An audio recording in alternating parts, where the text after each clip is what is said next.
Hello everyone, we're here with the second video for the series of the 3 weeks, and tonight we're going to try to cover the pertinent halachos and customs of the 9 days. So the first thing we have is that it starts typically with Shkia at sunset.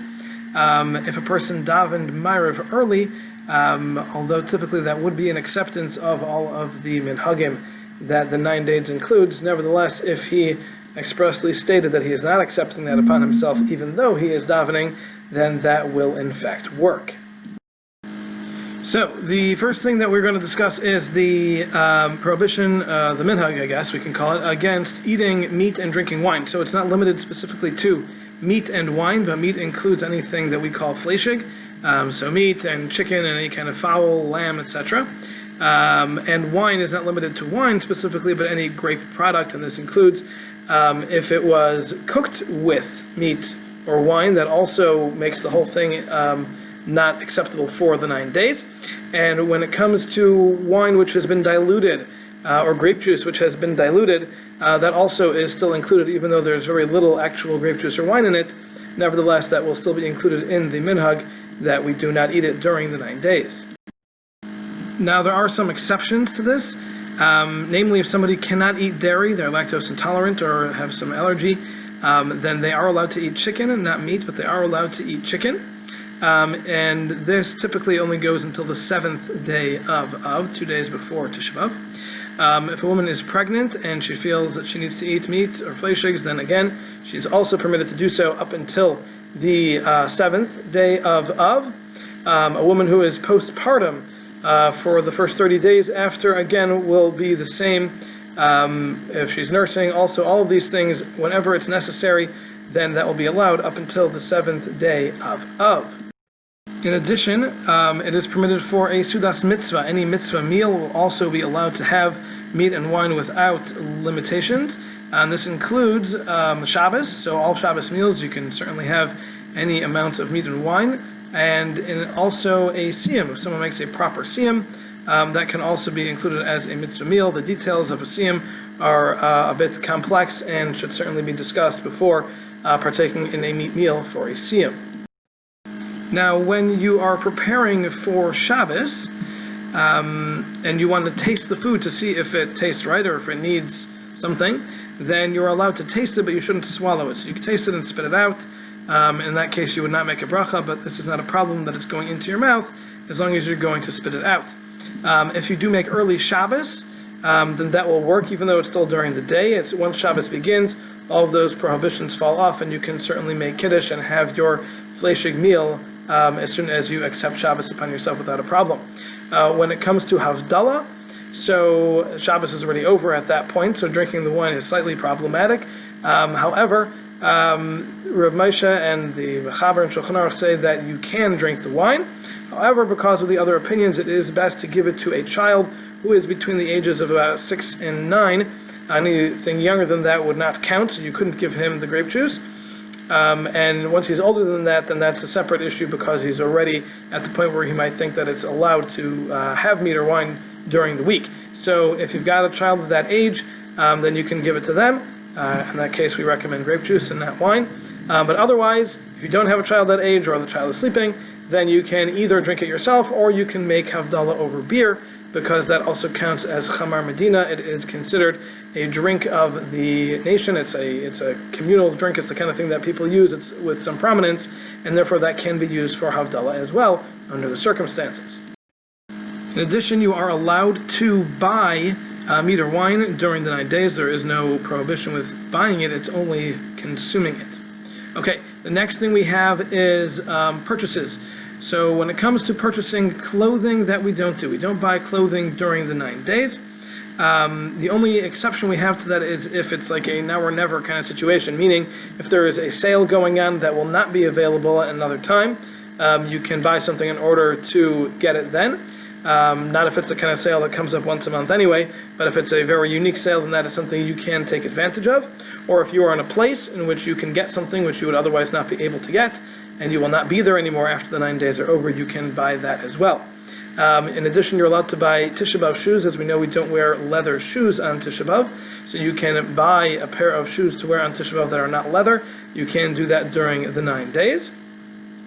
Now, that's as far as clothing is concerned. As far as buying other items is concerned, so when it comes to things that are cheap, it's no big deal. That can certainly be purchased. However, larger purchases, major appliances, cars, houses, anything that's of a bigger nature like that, those purchases should not be made. In addition, things that are expensive, things like gold or silver, jewelry, things like that also should not be purchased during the 9 days. Now, when it comes to something which is on sale, again, as we said, that will be okay, even for the very expensive purchases, if necessary, and if you're going to be able to take advantage of a very large sale, that would also be permissible. Now, if you want to order something that's only going to arrive after Tisha B'Av, so from what I've seen, that's only okay if you're not paying for it at the time of the order. If you pay for it when you get it, which I don't know if anybody does that anymore, but if you pay for it when you get it, then that would be allowed. However, if you're going to pay for it when you order it, that would not be allowed based on what I have seen. Anything that is for a mitzvah, you can buy. You should avoid buying a tallis, they say, because it's an article of clothing. But other than that, mitzvah items can be bought, and even a tallis, if you need one, you can buy one as well. In addition, glasses are allowed to be bought because those are a necessity, and those can be bought during the 9 days. Now, the next thing we have is repairing clothing, so sewing, tailoring, things like that. So you can have a non-Jew fix something that has ripped as a repair that is allowed during the 9 days if you need it. That repair can be done during the 9 days. And also, if it's going to be for after the 9 days, that would be allowed as well, as long as it's not a Jew who's doing the actual tailoring. Okay, the next thing we have is laundry. We don't do laundry during the 9 days in general. Certainly for adults' clothing, we do not do laundry. Now, this does not apply to drying, so if you've got things that are wet, you are allowed to put them in the dryer. That is not considered laundering. And you are allowed to pick up things from the dry cleaners, but you cannot drop off. Now, when we said you cannot drop off, that means even if you're not going to wear it during the 9 days, but you're only going to wear it after the 9 days, that is still not allowed because you're still having him do your laundry for you, and that is not okay. But you are allowed to pick up things that were already cleaned from before, but as we will mention, you can't wear freshly laundered clothing. We will get to that soon. Okay, if you do get a spot on something, you're allowed to wash it off with water. Spot cleaning, that is not a problem. As long as you're not washing the entire thing, that would be okay. Any kind of washing that is laundering that is needed for a mitzvah purpose, that would be okay.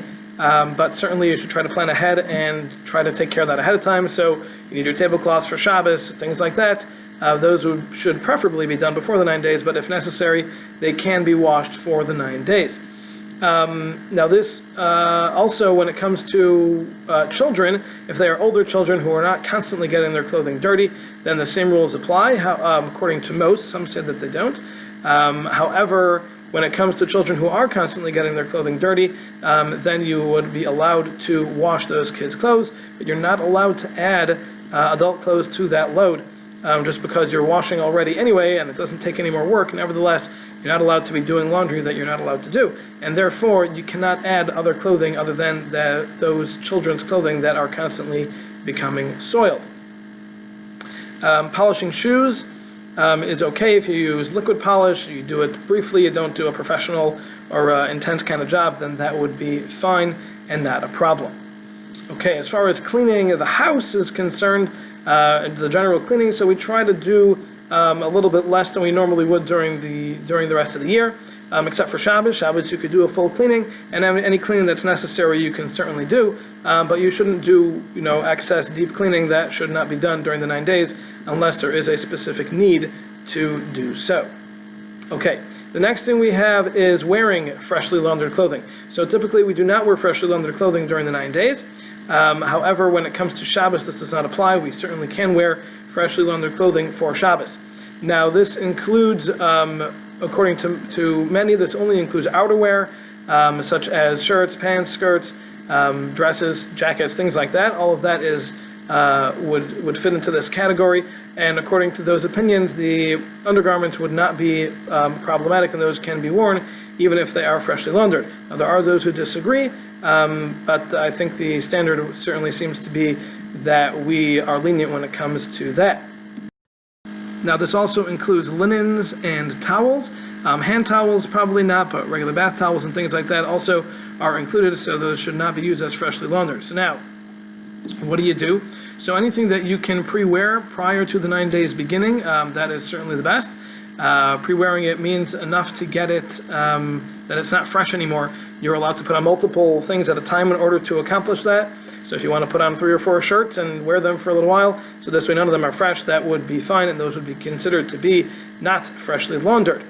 In addition, another alternative that a person can use is that you can throw things on the floor and step on them a little bit so they get dirty, they're not fresh anymore. That would also take care of the problem, and that can be done even during the 9 days. Or you can, according to some, you can perhaps put it in your dirty laundry for a little bit so it's not so fresh anymore, and then that would also suffice. Now, as far as pre-wearing things on a Shabbos, so if you've got clothes that you would wear both during Shabbos and during the week, so if you want to wear it on Shabbos and now it'll be pre-worn for the week, that would be fine. However, you have to make sure that you don't say that that's what you're doing and it's not absolutely clear that that is what you are doing. So if you, for example, never put on a t-shirt on Shabbos, and all of a sudden this Shabbos you're putting on your t-shirts so you'll have them pre-worn for during the week, that would not be okay. However, as long as it's not so clear and you don't say that you're preparing for the rest of the week, then that would be fine. Now, this does not apply to guests. If you're having a guest over, you can have fresh linen for them, towels, etc., and that would not be included in this prohibition. Okay, the next thing we have is washing, bathing, showering, etc. So, as a general rule, we do not wash ourselves for pleasure. That means we don't take hot showers, but we are allowed to clean ourselves. So if a person is used to taking a shower daily or almost daily, and especially in this kind of weather that we have here and the humidity, a person typically is going to feel pretty gross by the time the day is over, and they are allowed to wash themselves. But again, it should not be a hot shower. It should be as quick as possible. Some recommend that you shouldn't have your body in the water as more than the minimum that is necessary, and you can just wash yourself and then rinse yourself off, and that will be sufficient. But again, if there is any element of pleasure there, that should try to be mitigated and minimized to the best degree that we can. And when it comes to Shabbos, however, we are lenient. The minhag is, at least here, that we will be lenient when it comes to showering for Shabbos, that we will allow taking a regular shower in honor of Shabbos. When it comes to children, wash them as needed, as you normally would. They don't need to take colder showers or things like that. But again, if they don't need to be washed, then it is still better to avoid washing them as well. If a woman needs to go to the mikvah, she can prepare as she normally would without any differences. Swimming is not allowed at all during the 9 days, and there are some very, very unique exceptions, but they are certainly not applicable under normal circumstances, and this applies to children as well. Cutting nails should not be done during the week in which Tisha B'Av falls, so you should cut your nails before Shabbos, and then not again until after Tisha B'Av. Shaving for business that we mentioned last time, there are leniencies for that. Again, this will also typically only apply until the week of Tisha B'Av. If you do feel that you need to shave even during the week of Tisha B'Av, please talk to your Rav before making a decision. Okay, the last thing we have is building and decorating. We minimize any kind of building that isn't necessary, any decorating, which is never necessary, typically, not never, but typically not necessary, and therefore that is something that we should avoid during the 9 days. If it is for the purpose of a mitzvah, then that is certainly fine. Obviously, if it is a repair that needs to be done, that can certainly be done. That's not for pleasure, that's because something isn't working. You need to get it working, that would be fine. Planting, just for fun, for pleasure, that is not allowed, but maintaining whatever you have, landscaping, etc., that would be fine. And in general, buying things for the house, even things like flowers, should not be done, but you can do so for Shabbos. So if you want to buy a plant or flowers or something, buy it for Shabbos, and then that will be fine. The very last thing is that we don't wear Shabbos clothing during the week. So for people who have unique clothes that they wear primarily just for Shabbos or for special events, which would warrant wearing Shabbos clothing, that should not be done during the 9 days, unless again it is a mitzvah purpose, in which case it would be necessary. But otherwise, we do not wear Shabbos clothing. Now that concludes all the halachos, the minhagim, etc. There are details. If you have any questions, obviously ask your Rav. Just in closing, it's important to note that the purpose of all of this is to get us into the proper mood and mode for the 9 days as we begin the process of Avelos, of the mourning for the Beis Hamikdash. And if we just go through all the motions of feeling unkempt and unclean and unfresh and all the things that all this is meant to get us to think and feel, but if we go through the motions without feeling that, then again we've missed the point. So let's do our best to try to allow this to penetrate and let us get the message that we need to get, that we need to start mourning the loss of the Beis Hamikdash. All right, I hope everybody enjoyed, and I hope that that this was clear. And if you have any questions, feel free to give me a call. Have a wonderful day or night.